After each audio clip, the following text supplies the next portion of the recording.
G'day YouTube, Warbles on a lot here. And you guessed it. This is a mad scientist movie.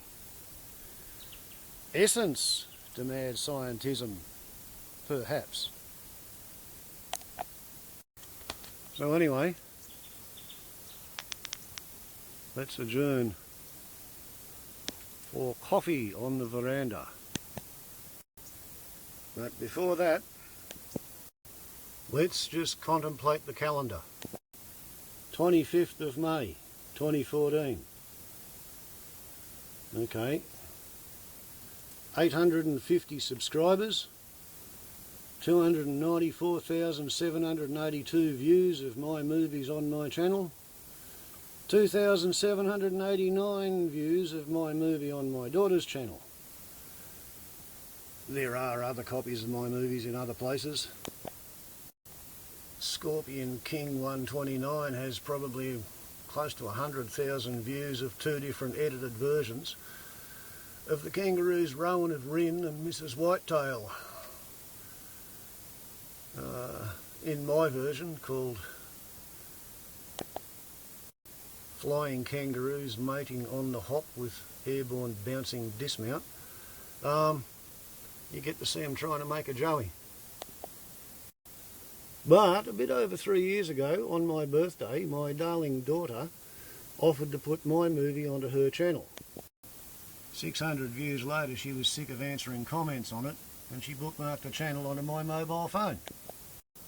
And my idea was, because you can't patent known technology, like solar panels to charge batteries,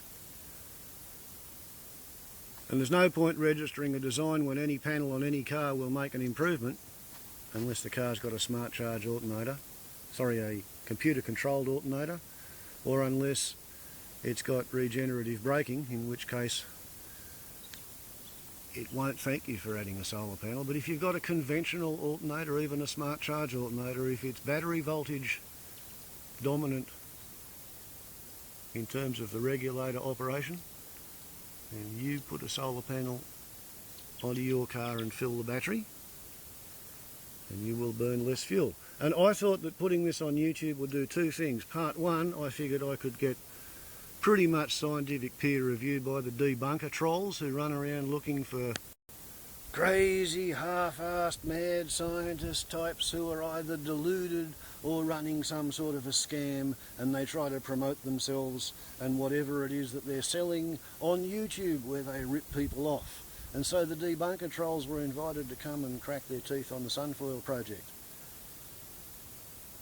And some of the most respected debunker trolls in the YouTube community, like Knowledgemonger and Desert File, admitted that they can't find any flaws either in my theory or my methodology or my figures. So I would have expected that more people would be driving around with solar panels on their cars. There are 6 people in my hometown who are driving around with solar panels on their cars. One of them is my son, and it's the second time I put a panel on his car, which wouldn't be noteworthy but for the fact that he's a fully qualified auto electrician. And at his place of employment, he has put one of the other solar panels onto a bloke's truck. So I've kind of tried to sow the seed of an industry there. There may be between 200 and 400 people around the world who've seen one of my YouTube movies on sunfoils, watched a few more, watched a construction clip or two, and they are today saving fuel and emitting less emissions because I got on YouTube. So that's a success, right? The idea that there are 850 people whose computer tells them when I've uploaded a movie, that's kind of verging on dangerous to a potential megalomaniac, but I'm sort of keeping it under control. My subscriber count goes up and down, and these days I can't even see the names of the channels I am personally subscribed to, and I only get to see some of their uploads and some of their feed activity, and it's sandwiched in my view of the YouTube homepage. It's the first thing I get to see, is all of these really high viewed YouTube television stations, and sandwiched in there is some of the activities of the channels I'm subscribed to, but I can't even look at a list of who I'm subscribed to. I get 15 successive next page, next page, next page, next page, next page. None of the pages have any names on them, no channels on them, and then I get to a page that says previous, so I can go back through all the next pages, but I can't see who I'm subscribed to. So if I'm not saying much or looking at your movies or anything like that, well, I'm sorry about that. It's because I'm having an increasingly abbreviated view of YouTube. On the bright side though, because last time I thought this phone was losing its connection to the web, I went and bought a Nokia Asha 300 with a touchscreen and a 5 megapixel camera, but this phone got back online. You know, I was able to get around the problem. Last week this phone had another problem, and in anticipation of having to crank up and activate the new touchscreen operated camera phone, I went and bought it a micro SD card. And I realised as I was getting ready to install the card that it means I could actually shoot movies on this old phone with its button controlled pause feature, so that I can take time out to change the background scenario, and that would be stored on this phone's micro SD card, which could then be transferred to the other phone with its newly activated connection and its new SIM and its new, more sophisticated, elegant hardware circuitry. And I could upload movies shot on this via the new phone. So, not such a bad deal.